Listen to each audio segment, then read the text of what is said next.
Friends, welcome to our channel. Satyabhama serial next ఎపిసోడ్లో ఏం జరగబోతోందో ఈ వీడియోలో చూసి తెలుసుకుందాం.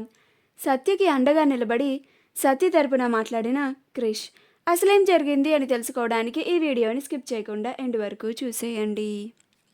భైరవి సత్యని అమ్మవారికి బోనం సమర్పించుకుంటూ తన పవిత్రతని నిరూపించుకోవాలని అని అనగానే అప్పుడు క్రిష్, జయమ్మ అందరూ ఆశ్చర్యపోతారు. మహాదేవయ్య అక్కడే ఉండి కూడా అంతా చూస్తూ ఉంటాడు. తన భార్యకి వత్తాసు పలుకుంటూ అలానే మౌనంగా ఉంటాడు. అప్పుడు క్రిష్, సత్య ఇప్పుడు పవిత్రతను నిరూపించుకోవాలా అన్నట్లుగా ఆశ్చర్యంగా చూస్తూ ఉంటాడు. అప్పుడు జయమ్మ, ఏం మాట్లాడుతున్నావు భైరవి, నువ్వు అసలు నీ మెదడులో గుజ్జుందా అని అంటోంది. అప్పుడు భైరవి, అత్తమ్మ అని అంటుంది.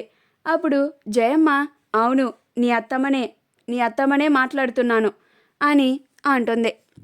ఒక ఆడపిల్ల పవిత్రతను అలా అవమానించి మాట్లాడకూడదు. పైగా నిరూపించుకోమని అంటున్నావేంటి? అసలు ఆ అమ్మాయి నిప్పు అయినా ఇప్పటికీ ఎంతో ఓపికగా మీరన్న మాటలన్నిటినీ భరిస్తుంది. ఇప్పుడు నువ్వు పవిత్రతను నిరూపించుకో అని అంటే ఆ అమ్మాయి మనసు ఏమవ్వాలి?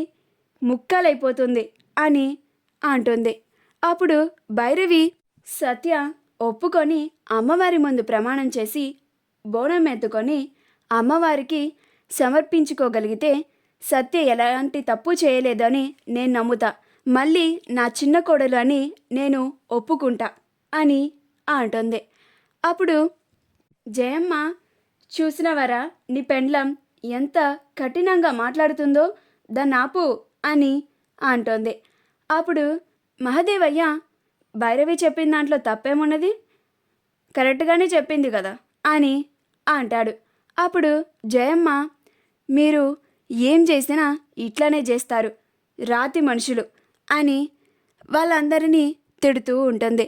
అప్పుడు రుద్ర, సరే మేమందరం రాతి మనుషులమే, సత్యని నిరూపించుకోమను, అప్పుడు మునుపటిలాగానే అందరం చక్కగా కలిసి ఉండొచ్చు అని అంటాడు. అప్పుడు క్రిష్, ఏం మాట్లాడుతున్నావమ్మా అసలు నువ్వు?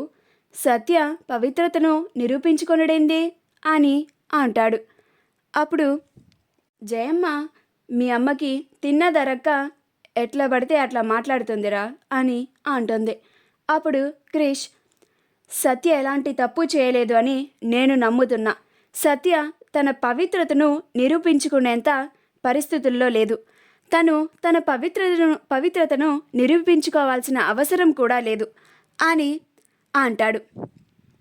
అప్పుడు భైరవి, చూసినవయ్యా నీ కొడుకు, మీ అమ్మకి విలువిచ్చి నువ్వు వీళ్ళని ఇంట్లో ఉంచితే ఇప్పుడు మన మాటల్ని అస్సలు లెక్కడే చేయడం లేదు అని అంటుంది. అప్పుడు క్రిష్, నువ్వు అసలు చెప్పిన దాంట్లో ఏమైనా న్యాయం ఉన్నదా అమ్మా? ఇప్పుడు నీతో పాటు నేను సత్యని బోనం ఎత్తమని చెప్తే నేను కూడా సత్యని అనుమానించినట్లే అవుతుంది కదా. సత్య తప్పు చేసింది అని నేను నమ్మినట్లే అవుతుంది.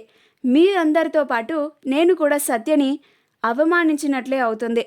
నేను ఆ పని అస్సలు చేయను అని అంటాడు.